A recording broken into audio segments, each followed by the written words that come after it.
ወደ ቆላስይስ ሰዎች ምዕራፍ 3 እንግዲህ ከክርስቶስ ጋር ከተነሳችሁ ክርስቶስ በእግዚአብሔር ቀኝ ተቀምጦ ባለበት በላይ ያለውን እሹ፣ በላይ ያለውን አስቡ እንጂ በምድር ያለውን አይደለም።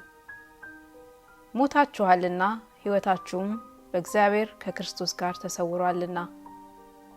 ሕይወታችሁ የሆነ ክርስቶስ በሚገለጥበት ጊዜ በዚያን ጊዜ እናንተ ደግሞ ከእርሱ ጋር በክብር ትገለጣላችሁ። እንግዲህ በምድር ያሉት ብልቶቻችሁን ግደሉ። እነዚህም ዝሙትና ርኩሰት፣ ፍትወትም፣ ክፉ ምኞትም፣ ጣዖትንም ማምለክ የሆነ መጎምጀት ነው። በእነዚህም ጠንቅ የእግዚአብሔር ቁጣ በማይታዘዙ ልጆች ላይ ይመጣል። እናንተም ደግሞ ትኖሩባቸው በነበራችሁ ጊዜ በፊት እንደዚህ ተመላለሳችሁ። አሁን ግን እናንተ ደግሞ ቁጣንና ንዴትን፣ ክፋትንም፣ ከአፋችሁ ስድብንም፣ የሚያሳፍርንም ንግግር፣ እነዚህን ሁሉ አስወግዱ። እርስ በርሳችሁ ውሸት አትነጋገሩ፣ አሮጌውን ሰው ከስራው ጋር ገፋችሁታልና የፈጠረውንም ምሳሌ እንዲመስል እውቀትን ለማግኘት የሚታደሰውን አዲሱን ሰው ለብሳችሁታል። በዚያም የግሪክ ሰው አይሁዳዊም፣ የተገረዘም ያልተገረዘም፣ አረማዊው፣ እስኩቴስም፣ ባሪያም፣ ጨዋ ሰውም መሆን አልተቻለም። ነገር ግን ክርስቶስ ሁሉ ነው፣ በሁሉ ነው።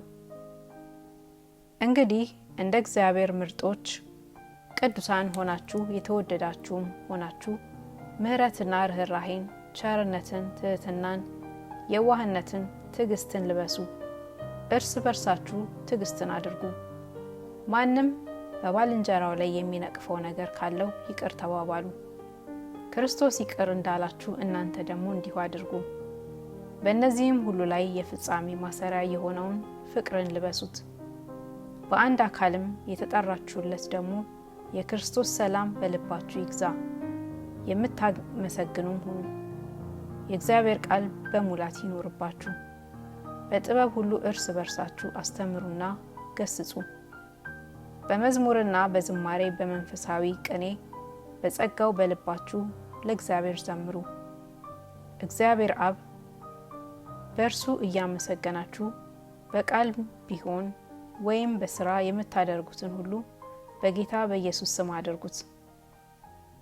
ሚስቶች ሆይ በጌታ እንደሚገባ ለባሎቻችሁ ተገዙ። ባሎች ሆይ ሚስቶቻችሁን ውደዱ፣ መራራም አትሁኑባቸው። ልጆች ሆይ ይህ ለጌታ ደስ የሚያሰኝ ነውና በሁሉ ለወላጆቻችሁ ታዘዙ። አባቶች ሆይ ልባቸው እንዳይዝል ልጆቻችሁን አታበሳጯቸው።